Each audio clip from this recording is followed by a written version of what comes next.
साधो ई मुर्दों का गांव।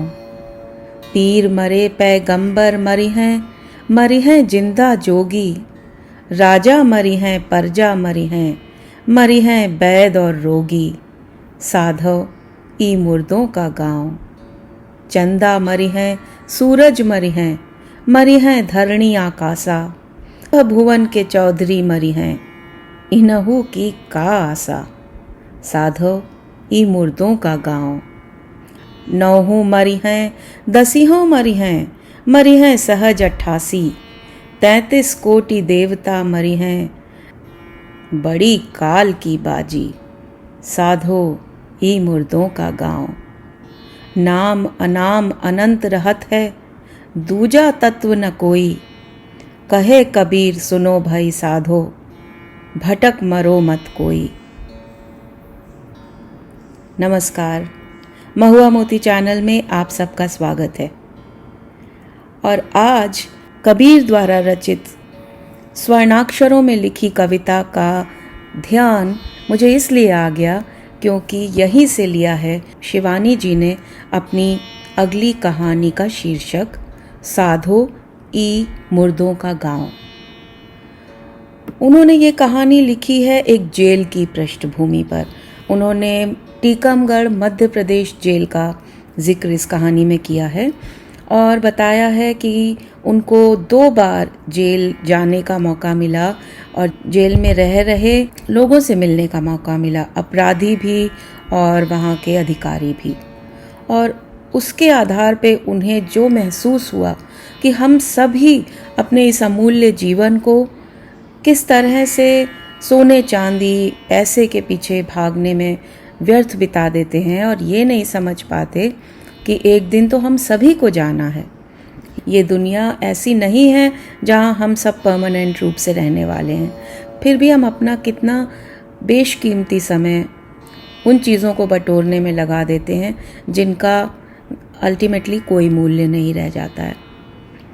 यही चेतावनी दी थी कबीर ने अपनी इस पंक्ति में, जब उन्होंने कहा कि साधो ई मुर्दों का गांव और अगर कुछ करने लायक है तो वो सिर्फ ईश्वर की भक्ति और उसका सुमिरन। फिलहाल शिवानी जी ने ऐसा कोई मैसेज तो नहीं दिया है, लेकिन अपने शीर्षक से ही उन्होंने कितना कुछ बता दिया है। शिवानी जी ने कितने सटल रूप में, कितने सूक्ष्म रूप में जेल के ऊपर अपनी कहानी को आधारित किया है और अपराधियों के जीवन के बारे में बताया है।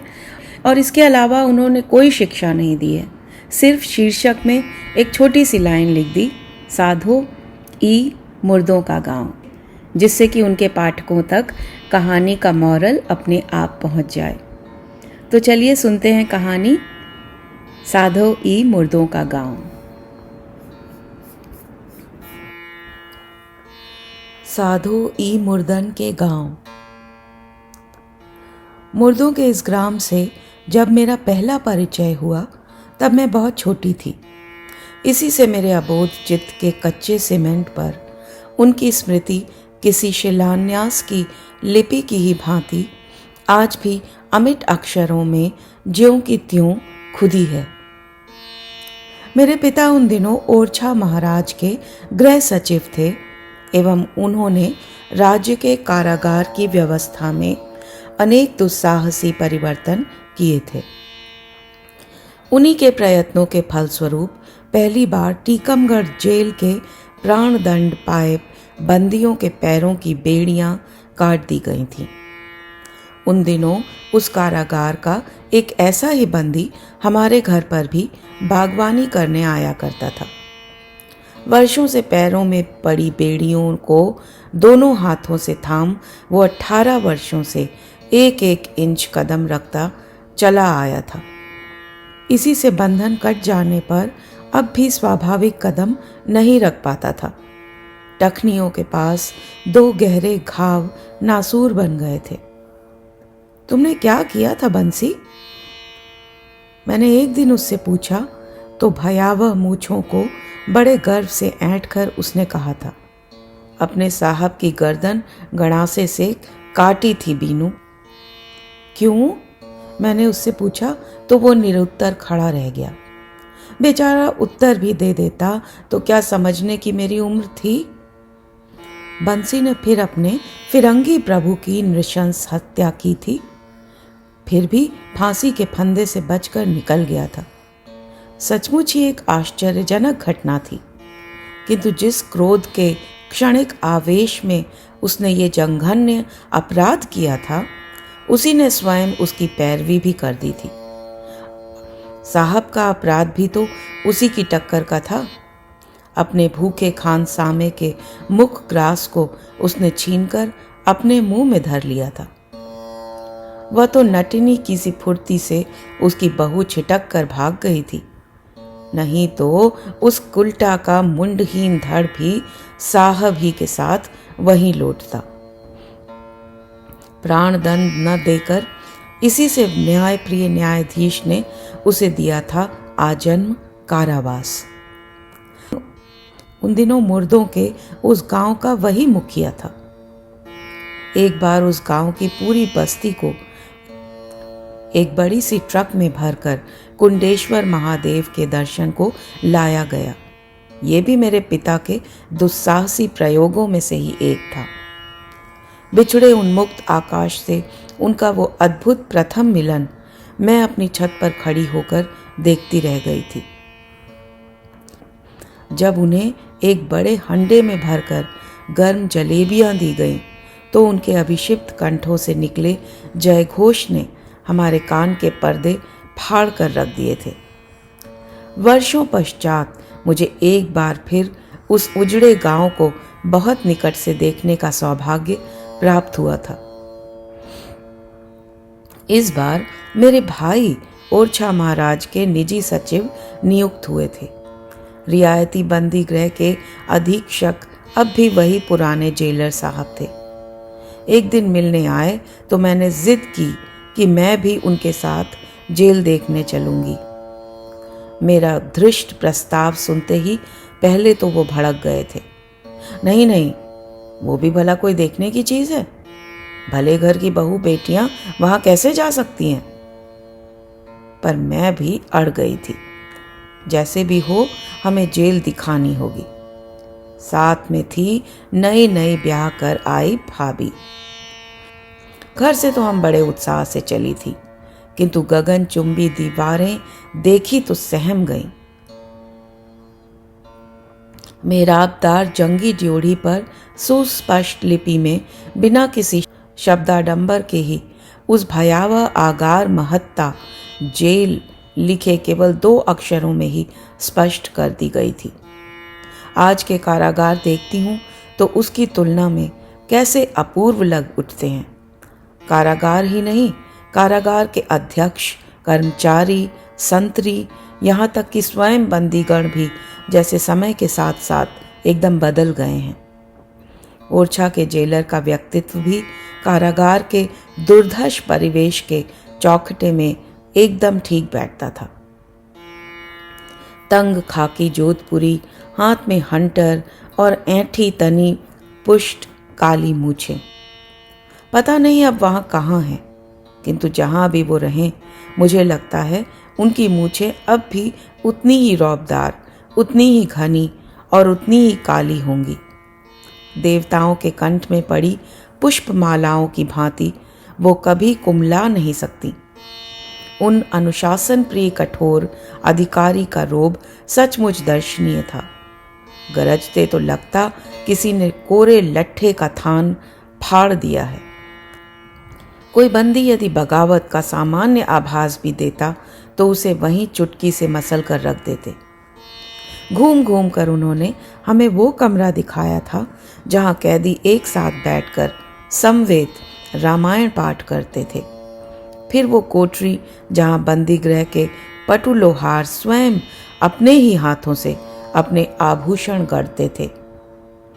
कई जोड़ी हथकड़ी बेड़ियों के भारी भारी छल्ले उठाकर उन्होंने हमें दिखाए। फिर अपराधी हाथों से बनी कलात्मक दरी प्रदर्शन से हमें फुसलाने की भी चेष्टा की थी, किंतु मैं समझ गई थी कि वो जानबूझकर ही हमें बंदियों से बिना मिलाए बाहर लिए जा रहे हैं। बंदियों में उन दिनों मध्य प्रदेश का कुख्यात डाकू देशपत भी था।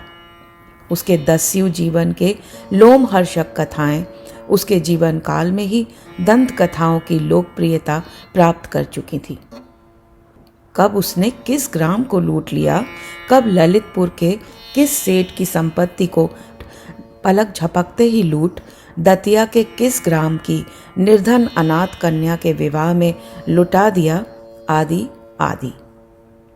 अच्छा चलो तुम्हें देशपत से मिला दें, उन्होंने कहा तो मुझे मन ही मन घबराहट सी हो गई थी।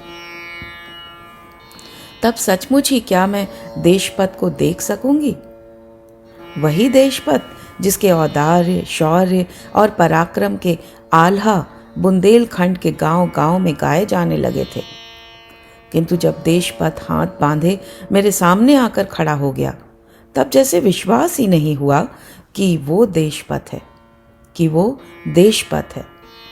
छरेरा शरीर, अधपके बाल और झुर्रियों से भरा गेहूं गोरा चेहरा, झील सी शांत आंखों के नीचे क्या सचमुच ही जानलेवा गहराई छिपी होगी? जिस कारागार के भीतर बाहर की चिड़ैया भी भूले भटके ही आ पाती थी, वहीं हम दोनों को देखकर उसके चेहरे पर कौतूहल की एक भी रेखा नहीं उभरी। हाथ जोड़कर वो ऐसी करुण नम्रता से झुककर खड़ा हो गया कि मेरा भी जी भर आया।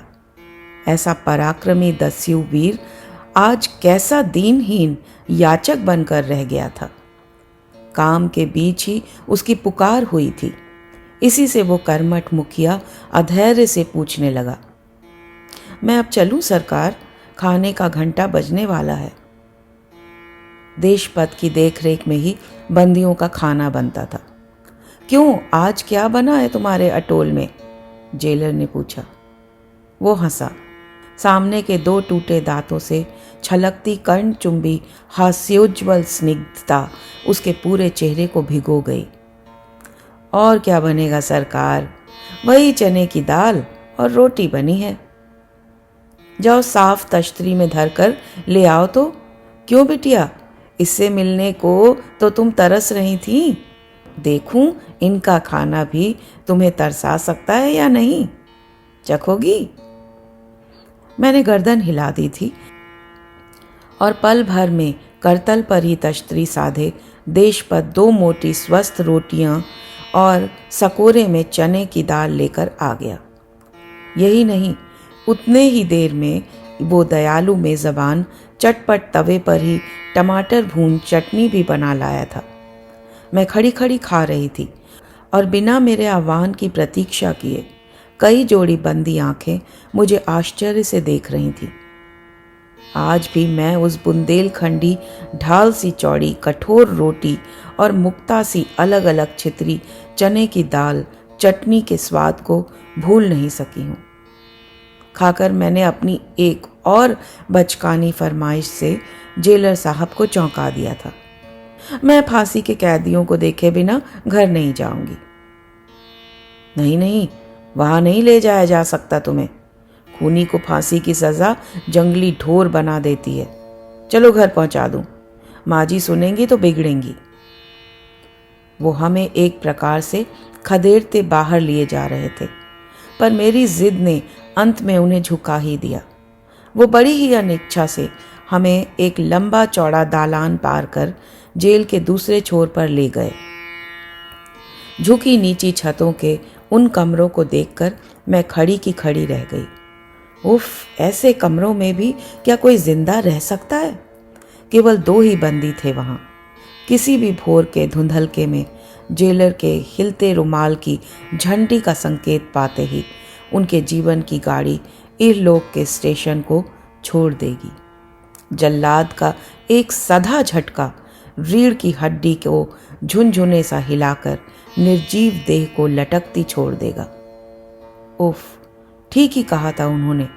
भयावह रूप से बड़ी दाढ़ी हिलाते वो दोनों बंद सीकचों की टेक लेकर खड़े हो गए थे और इससे पहले कि ईसुरी की उस फाग की दूसरी पंक्ति हमें डसती, जेलर बड़े कौशल से हमें बाहर खींच कर ले गए थे। फिर चलते चलते उन्होंने कारागार की एकमात्र बंदिनी पतिहंता मालिन से भी हमें मिला दिया था। उसे दूसरे ही महीने फांसी मिलने वाली थी। जेलर ने बार बार कहा कि भले घर की बहू बेटियां उसे देखने आई हैं, वो घूंघट हटाकर उन्हें अपना चेहरा दिखा दे, किंतु उस हठीली अवगुंठनवती ने पूरे चेहरे को घूंघट से ऐसे लपेट लिया जैसे बुर्का हो। हमने और जिद की तो वो वहीं पर फांसी का फंदा गले में पड़ने से पूर्व अपने घूंघट के फंदे से ही अपने प्राण ले लेगी। स्वयं मृत्युदाता जल्लाद ही अब उसका चेहरा देखेगा और कोई नहीं। यही सब बड़बड़ाती धरती में धंसी जा रही है, ये देख हम उठ गईं। इतने वर्षों पश्चात जब फिर इधर मुझे अचानक ही एक कारागार को देखने का निमंत्रण मिला, तब मैं बड़े ही उत्साह से घर से चली थी, किंतु वहां पहुंचकर भी क्या वो उत्साह टिक पाया। पति हंता, पुत्र वधू हंता, भ्रूण हंता, डकैत, डगिनी, कुटनी, सब ही चरित्र तो वहां थे, किंतु कहाँ थी वो 28 वर्ष पूर्व की अवगुंठनवती मालिन, जिसने हमारे लाख कहने पर भी अपने कलंकित चेहरे से घूंघट की यवनिका नहीं उठाई थी। हाय, ऐसा चेहरा क्या भले घर की बहू बेटियों को दिखाकर अपना परलोक भी बिगाड़ लूं सरकार? ऐसा ही उसने कुछ कहा था। किंतु आज कारागार के इस नवीन रंगमंच पर कैबरे नर्तकियों की सी ही निर्लज्ज उदासीनता से एक के बाद एक कितनी ही बंदनियां मेरे सम्मुख स्ट्रिप्टीज करती चली आई थी। न उनके आत्मनिवेदन में पश्चाताप था, न संकोच। मेरी लेखनी ही कई बार सहम कर थर्रा गई, किंतु उनकी चपला जिह्वा नहीं थर्राई। अदालती जिरह, हवालात का सानिध्य और दीवान जी की निर्ममता ने उन्हें मुखर बना दिया था। किसी नाटक का पूर्वाभ्यास कर रही पात्राओं की ही भांति वो मुझे अपना अपना पार्ट सुनाती चली गई थी। एक जानकी की ही नहीं, और भी कई जानकियों की आत्मकथा सुन मन न जाने कैसा हो उठा था। जी में आया चुपचाप उठकर बाहर निकल जाऊं, किंतु इसी बीच वार्डन आकर दूसरे रोचक एकांकी की घोषणा कर गई। रंगमंच पर अब एक सर्वथा नवीन ठप्पे की नटी अवतरित हुई। लंबोतरा सांवला चेहरा, शरीर के अनुपात में बहुत लंबे लंबे लग रहे हाथ पैर और तिर्यक दृष्टि। एक पल को लगा जैसे मैंने इन्हें कहीं देखा है, फिर पहेली समझ में आ गई। देखा अवश्य था, किंतु जीवन रूप में नहीं। कैसा आश्चर्यजनक साम्य था। कुछ ही दिनों पूर्व किसी चित्र वीथिका में यही तो देखा था। बी प्रभा ने क्या इसी कारागार से मॉडल चयन किया था? चेहरे पर वही मासूमियत थी और कपोलों के उठान में भी वही चिकना चमत्कार, किंतु जब वो एकदम पास आकर बैठ गई तब मैंने फिर उसे देखा। नहीं, ये चेहरा तो नहीं है। पाल में पके इस पपीते का डाल पर पके उस पपीते से कोई साम्य नहीं था। उस चित्र की स्वाभाविक मिठास के सम्मुख उसकी नकली पीताब परिपक्वता में धरती आकाश का अंतर था। उसकी कहानी भी अत्यंत विचित्र थी। वो एक ऐसे डकैत की प्रियतमा थी जिसके आतंक ने सैकड़ों गांव को थर्रा दिया था। न जाने कितने डाके डालता वो निर्भीक सांड सा ही इधर उधर घूमता रहता, किंतु एक दिन पकड़ा गया और अब दिल्ली के कारागार में लंबी सजा भुगत रहा था। उसकी पत्नी थी उससे बहुत दूर, एक दूसरे कारागार में। 2 महीने बाद वो छूट जाएगी। छूटकर वो क्या करेगी, इसके लिए संभवतः उसे सोचना नहीं पड़ेगा। 120 तोला सोना उसके बैंक के खाते में जमा है। कानून उसका ये सुवर्ण कोष रिक्त नहीं कर पाया था, क्योंकि उसने कह दिया था कि ये उसकी ससुराल और मायके का चढ़ावा है। पति डाके डालकर आता तो जंगल में मंगल हो जाता। दस्यु दल का कोई शूरवीर था, उसका मुंह बोला देवर, कोई जेठ और कोई भांजा भतीजा। इसी से जब भी दस्यु दल सफल अभियान के पश्चात आता तो कोई भाभी के गले में लूट का हार झुला देता और कोई पहना देता मोती का तोड़ा। एक बड़े से कड़ाह में फिर सोने के उन आभूषणों को खौलाकर खोए सा घोंट दिया जाता। गलाई गई उन सुवर्ण राशि से फिर नवीन आभूषणों की सृष्टि होती। इस प्रकार वो दस्यु दल की पटरानी नित्य नवीन आभूषणों से जगमगाती रहती। वयस की असमानता यहाँ भी थी। जानबूझ पिता ने पुत्री को अपने मित्र की पत्नी बनाकर विदा किया था। वो जानता था कि पुत्री राजरानी ही बनकर राज नहीं करेगी। एक न एक दिन उसकी छलकती वैभव सरिता का प्रवाह पितृ ग्रहोदधि में एकाकार होने उसी ओर प्रवाहित हो उठेगा। संसारार्णवत तारिणी लक्ष्मी कभी कभी कैसी हृदयहीन और निष्ठुर बन सकती है, ये वो नहीं जानता था। लक्ष्मी ने उसकी पुत्री को सिर से पैर तक सोने से मण अवश्य दिया, किंतु फिर उन्हीं हाथों ने एक दिन उसे कारागार की ओर धकेल भी दिया। पति अपने जानलेवा दौरे से लौटता तो मानसिक तनाव से छुटकारा पाने पत्नी को ले न जाने कहां कहां घूमने निकल जाता। नई चमचमाती कार किसी अंधेरी गली में उनकी प्रतीक्षा कर रही होती। नई साड़ी और नए आभूषणों की छटा विकीर्ण करती वो वन लक्ष्मी अपने दस्यु प्रियतम की वामांगी बनी हवा में कार भगा देती। कभी जाते बरेली, कभी लखनऊ और कभी कानपुर। तुम्हें क्या कभी ये नहीं लगता कि तुम्हारा पति डाका डाल किसी की नृशंस हत्या कर ही तुम्हारे लिए साड़ी गहने जुटा सकता है? मैंने पूछा। क्यों? बड़ी अवज्ञा से उसने मुझे देखकर आंखें फेर ली। मुझे क्या पता था कि वो डाका डालते हैं, हत्या करते हैं। कैसा भोला उत्तर था, किंतु झूठी कैफियत देने में उस षटकोणी चेहरे का मुखाटा पहली बार पूरी तरह नीचे खिसक गया। वो बीच बीच में स्वयं चुप हो रही थी। जान की एक बार कहानी सुनाने लगती तो कभी कभार ही रुकती थी, किंतु ये नई नई पकड़ी गई नागिन की भांति बार बार अपनी पिटारी की कुंडली में सिर छिपा लेती। कोंच कोंच कर ही मुझे उकसाना पड़ रहा था। पर तुम यहाँ किस अपराध की सजा भुगत रही हो?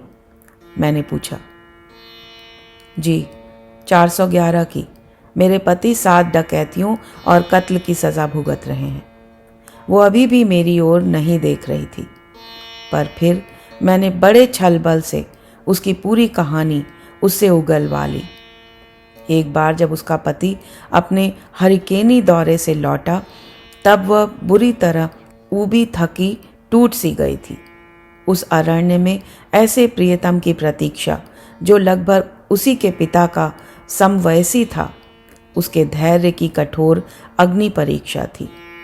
दिन रात सुरंग से अंधी गहन वन वीथियों में वो अपना सुहाग हथेली पर धरे बैठी रही। एक सामान्य सा विचलित पत्र भी उसे सहमा देता। क्या पता दस्यु दल के किसी विभीषण ने उसकी लंका ढहा दी हो। कब कौन सदस्य पुलिस दल से जाकर सांठ गांठ कर ले, क्या ठिकाना। उस बार तो वो धैर्य ही खो बैठी थी। हो सकता था किसी सरकारी खजाना लूटने में स्वयं लुट गया हो, या बैंक के उस खजांची की गोली से उड़ाने से पूर्व स्वयं उसकी गोली से उड़ गया हो। पर वो एक दिन सकुशल लौट आया। मानिनी का मान भंग करने में उसे इस बार विशेष प्रयत्न नहीं करना पड़ा। गंदे फटे चिथड़े में बंधी पोटली खुली तो जगमगाते रत्नों की दमक से उसकी आंखें चौंधिया गईं। क्या दमकता पीला सोना था और जड़ाऊ हार की कैसी अनोखी गठन। किंतु प्रिया के कंठ में वो हार पहनाने में उसकी उंगलियां कांपी अवश्य होंगी। उस नृशंस हत्याकांड के स्मृति आलोड़न ने उसके हथपिंड को हिला ही दिया होगा। एक गर्दन की शोभा बढ़ाने के लिए उसे एक साथ कितनी गर्दनें साफ करनी पड़ी थी। फिर भी उस परिवार के गृह स्वामी की गर्दन बच गई थी। सुनो, उसने पत्नी से कहा था, इसे आज भले ही पहन लो, पर जहां से ये मिला है वो इसे सहज में नहीं छोड़ेगा। कल ही इसे गलवाना होगा। नहीं नहीं, मैं इसे नहीं तोड़वाने दूंगी। अपनी साड़ी में लुका छिपाकर ब्लाउज के नीचे डाल दूंगी, फिर कौन देखेगा भला। किंतु संसार की कौन नारी भला अपने नवीन कंठहार की शोभा साड़ी के नीचे छिपा सकती है। जब तक किसी दूसरे के मुंह से आभूषण की प्रशंसा में वाह न सुन ले, जब तक किसी सखी, ननंद, देवरानी, जेठानी की आभूषण लोलुप दृष्टि लार न टपका दे, पहनने वाली को भला कभी संतोष हो सकता है। बरेली से रात का सेकंड शो देखकर हम लौट रहे थे। वो उदास स्वर में कहने लगी तो मेरी कल्पना ने कैमरा साध लिया। नई साड़ी, सस्ते इत्र की खुशबू, चमकीला बटुआ, सांवले अधरों पर मीठे खुशबूदार पान की लालिमा और आंखों में सेकंड शो की खुमारी। मदालस पति को सद्योदृष्ट फिल्मी कैबरे नर्तकी के घातक नृत्य ने आसव की एक और घूंट पिला दी थी। उसी चलचित्र के खलनायक की भांति उसने कार पूरी स्पीड में भगा दी। अचानक उसे लगा कोई उसका पीछा कर रहा है। लगता है पुलिस की गाड़ी हमारा पीछा कर रही है। वो बुरी तरह घबरा गया और गाड़ी टेढ़ी मेढ़ी होकर इधर उधर जाने लगी। अब तो जुलाहे का गुस्सा दाढ़ी पर उतरा। मैंने तुमसे कितनी बार कहा है इस हार को मत पहनो, तुड़वा देती तो आज ये सब नहीं होता। 20 चंद्रहार बन जाते, पर औरत जात हो ना। ठीक ही कह रहा था वो। काल कनक अरु कामिनी परिहर इनको संग। काश उसने इस सीख का स्मरण पहले ही किया होता। दस्यु प्रिया ने हार खोलकर बटुए में डाल दिया। फिर दूसरी गाड़ी और नजदीक आई तो उसने पेटीकोट के नेफे में खोस लिया, किंतु पकड़े जाने पर वो पुलिस की घाघ दृष्टि को छल नहीं सकी। पहचानने वाले ने अपना गहना पहचान लिया और इस बार सचमुच ही उस गहने ने पहनने वाले की गर्दन तोड़कर रख दी।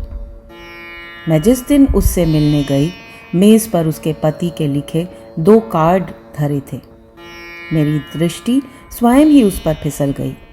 किस्सा तोता मैना की भाषा में लिखे गए कुछ अंश पढ़कर ही मैंने आंखें फेर ली। वो अब अपने लंबे लंबे हाथों को अभिवादन की मुद्रा में बांधती उठ गई थी। चलने लगी तो मैंने पूछा, अब तो तुम शीघ्र ही छूट जाओगी, फिर क्या करोगी? उसने पहले मुझे बड़ी संदिग्ध दृष्टि से देखा, जैसे मैं उसकी तलाश लेने वाले कठोर दरोगा की ही छोटी बहन हूं। फिर वह दृढ़ स्वर में अपनी घोषणा करती चली गई, मास्टरनी बनूंगी, होम में जाकर ट्रेनिंग लूंगी, 8वीं पास कर चुकी हूं। किंतु मास्टरनी बनने पर भी वो क्या अपने अरण्य के उस राज सिंहासन की स्मृति को मिटा पाएगी, जहां एक भीम कड़ाह में 20 आभूषणों का दलिया पकाता था, जहां बड़े बड़े हंडों में मदमस्त मसालों में पक रहे गोश्त की सुगंध से दिशाएं महकती थी, जहां घूमने को चमचमाती मोटर थी, रुपयों से भरा बटुआ था और कंठ में था बहुमूल्य रत्न जड़ित चंद्रहार।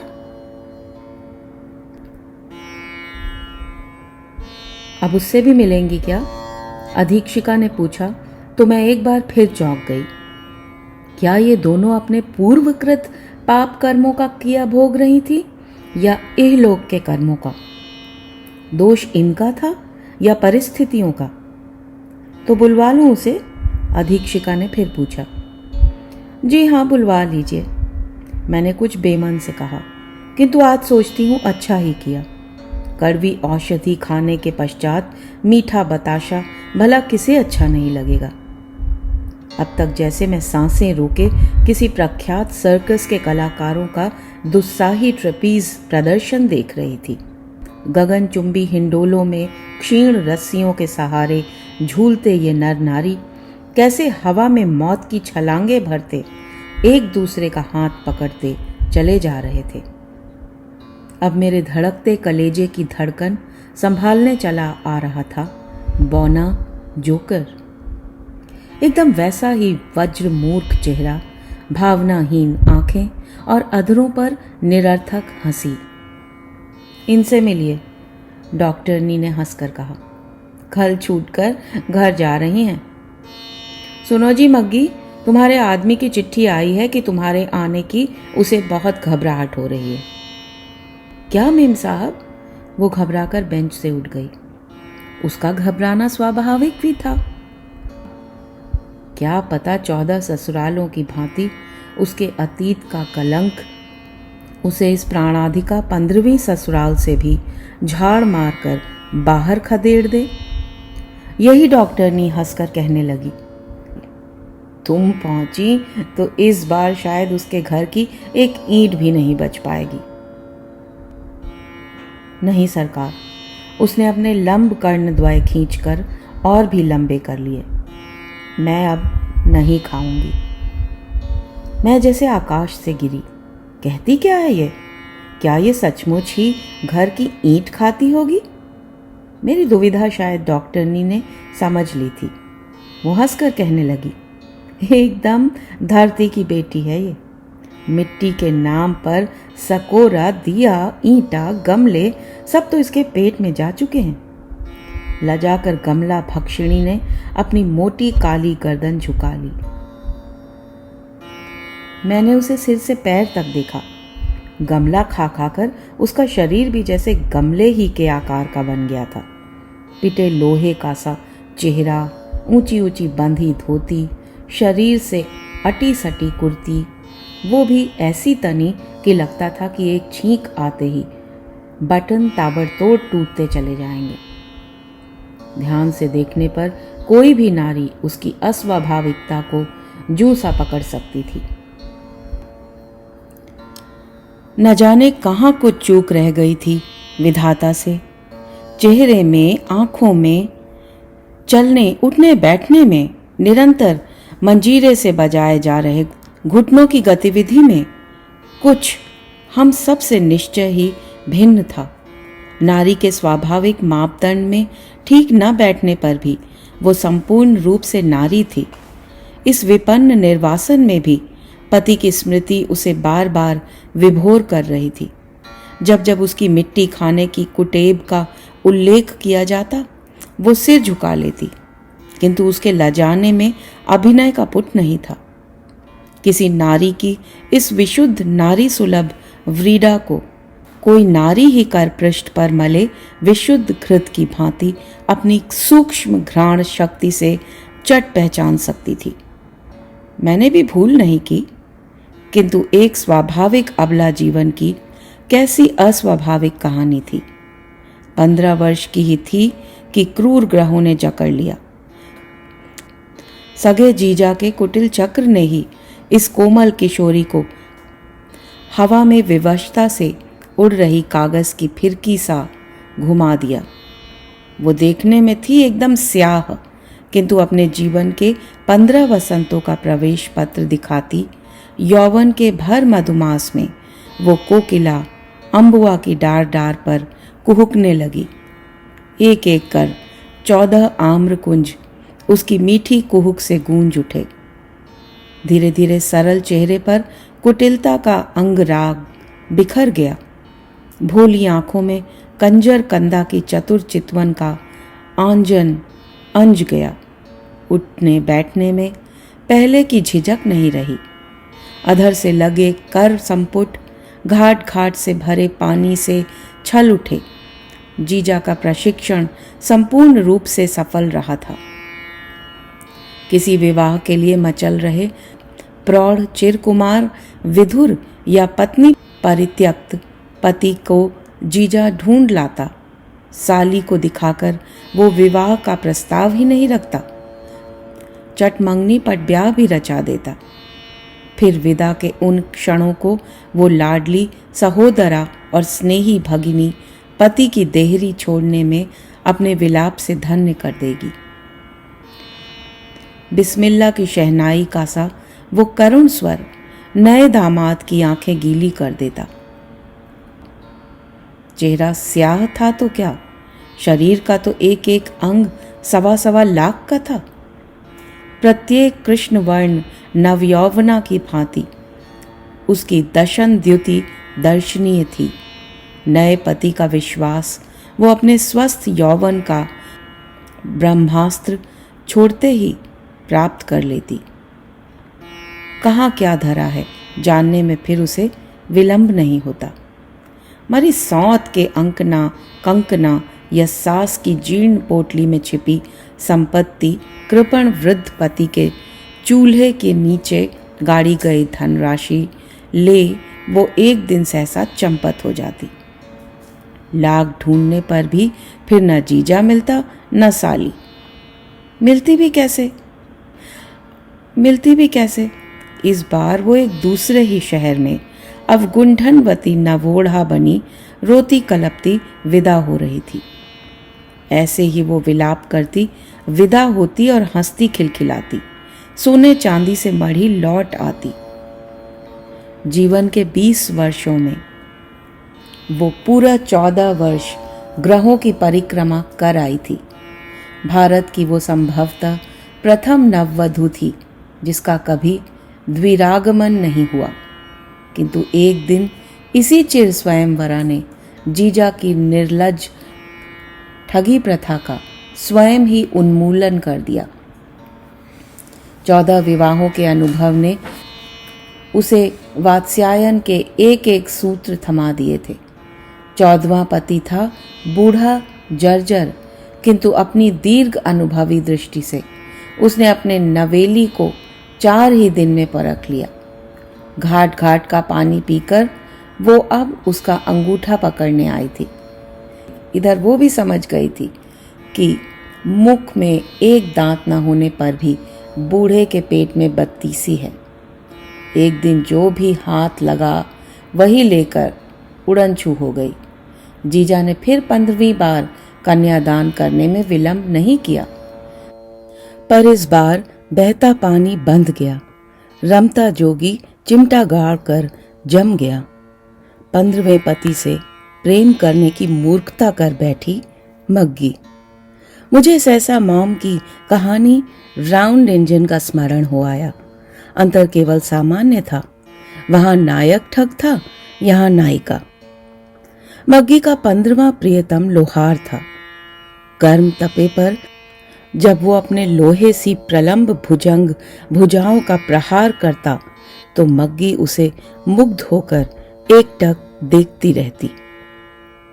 कभी जी में आता उसके पैरों पर सिर रखकर सब कुछ उसे बता दे, कैसे उसके जीवन के वयः संधि काल में स्वयं उसका रक्षक जीजा ही उसका भक्षक बन गया था, तथा अनाथा किशोरी को सगी बहन ने ही तो पतन के अंधे कुएं में धक्का देकर गिरा दिया था। पर कहीं सब कुछ सुनकर इस पति ने उसे क्षमा नहीं किया तब? अब तक तो उसके इस स्वामी के लाड़ दुलार का अंत नहीं था। ऐसे दुलार से परसी गई थाली को क्या वो स्वयं अपनी मूर्खता से लात मारकर ठुकरा दे? पुरुष तो अपनी पत्नी के एक ही प्रेमी का अस्तित्व नहीं सह सकता। फिर वो तो पूरे 15 पांडवों की पांचाली थी। उसके सीमांत में तो 15 हाथों का भरा सिंदूर था। उसका ये अटल अहिवात ही उसके जीवन का अभिशाप बनकर रह गया। पति ही नहीं, उसकी सास भी उस मातृहीना के जीवन में साक्षात जननी बनकर अवतरित हुई थी। ऐसी स्वस्थ हंसमुख बहू जो उसे जमीन पर पांव भी नहीं धरने देती थी, उसे बड़े भाग्य से मिली थी। जब देखो वो किसी न किसी काम में जुटी रहती। कभी सास के सिर में तेल ठोकती, कभी पैर के तलवे सहलाती, कभी उसके पलित केश उठा उठाकर काल्पनिक जुओं का संहार करने लगती। उसे बचपन से ही मिट्टी खाने की कुटेव थी। आज तक सबने उसकी इस बचकानी आदत का मजाक ही उड़ाया था, किंतु सास ने देखा तो चट से टूटे सकोरे दिए लाकर रख दिए। ले खा ले बहू, बड़े लाड़ से उसने कहा था। यही नहीं, पास पड़ोस में कहती फिरती, कोई सिर चढ़ी चटोरी बहू होती तो कलाकंद बर्फी मांगती, बेचारी ने मांगी भी क्या, मिट्टी। किंतु मग्गी के भाग्य में विधाता ने सुख लिखा नहीं था। उधर जीजा पानी से निकली मछली सा तड़पने लगा। क्या हो गया इस बार? कहीं किसी लोभी ने उसके सोने का अंडा देने वाली बतख को बीच में ही चुरा तो नहीं लिया? देख सुनकर ही तो उसने साली को ऐसे घर भेजा था जहां मोतिया बिंद से धुंधली आंखों को छलने में उसे इतना विलंब नहीं होना चाहिए था। एक एक कर जब 6 महीने बीत गए तो उसका माथा ठनका। एक दिन वो चेहरा मोहरा यथासाध्य बदलकर अपने 14वें हम जुल्फ का भेद लेने पहुंच गया। भेद लेने में तो वो स्कॉटलैंड वार्ड के जासूसों को भी मात दे सकता था, पर बूढ़ा भी तो पूरा घुटा उस्ताद था। उसकी पीठ में भी आंखें थीं। एक तो घुटे ठग को दूसरे ठग ने छला था। उस पर दांत से पकड़ पकड़ कर 37 संपत्ति चुरा उसे वो छोकरी मिट्टी में मिला गई थी। छले जाने का घाव अब रिस रिस कर नासूर बन चुका था। लुक छिपकर भेद लेने आए शत्रु को उसने लपक कर अपने खेमे में खींच लिया। फिर चला साली जीजा पर वो सनसनीखेज मुकदमा। 400 BC के आरोप में दोनों को लौह कपाटों में मूंद दिया गया, किंतु साली को सजा अपेक्षाकृत कम मिली। जिस दिन मैं गई उसके दूसरे ही दिन मग्गी का मुक्ति पर्व था। इसी से काले चेहरे पर खुशी के लड्डू फूट रहे थे। जेल से छूटने पर भी क्या इसे अपने पति और सास का प्रेम पूर्ववत मिल पाएगा? अब तो वो इस कहानी को सुन चुके होंगे। मैंने दबे स्वर में अधीक्षिका से पूछा, अजी इसकी सास इसे अब भी उतना ही प्यार करती है क्यों, है ना मग्गी? उन्होंने हंसकर उससे पूछा। मुझे लगा अपने सरल निर्दोष स्वभाव के कारण मग्गी अपनी सास का ही नहीं जेल अधिकारियों का भी हृदय जीत चुकी है। अरे बोलती क्यों नहीं? उन्होंने फिर गुदगुदाया। नतमुखी मग्गी के चेहरे पर उदरस्त किए पूप शोभा मंडित असंख्य गमलों की सुगंध बिखर गई। लजाकर उसने अपने वाजिद अली शाह का सा चकोर चेहरा और झुका लिया। जब भी इसकी सास इससे मिलने आती है, अधीक्षिका कहने लगी, कभी भी इसके लिए दिए सकोरे लाना नहीं भूलती। मग्गी ने अब लजाकर पूरा आंचल मुंह में ठूस लिया था। अब मैं कभी नहीं खाऊंगी साहब, कभी नहीं। उसकी मीठी हंसी तिमिर के पत्र संपुट से बहते किसी पहाड़ी झरने के स्रोत से छलकती मुझे रस सिक्त कर गई। मेरे जी में आया इस निभृत कारागार से विदा लेने से पूर्व उस आनंदमयी युवती के कान के पास मुख सटाकर कह दूं, खूब गमले खाती रहो मग्गी। क्या पता कठोर धारित्री की सौंधी सुगंध के प्रति तुम्हारा ये मोह ही तुम्हें विषम परिस्थितियों के बीच भी खिलखिलाना सिखा गया हो। ईश्वर करे तुम्हारी सास तुम्हारे चने चबैने के लिए इसी प्रेम से नित्य दिए सकोरे जुटाती रहे। तुम्हारे काले नटवर नागर के गर्म लोहा पीटते काले भुजदंड मृत्यु पर्यंत तुम्हारी काली आंखों की मुग्ध चावनी बंधाते रहें और तुम्हारी 15वीं ससुराल का यह द्विरागमन संपूर्ण रूप से सफल बन उठे। आमीन।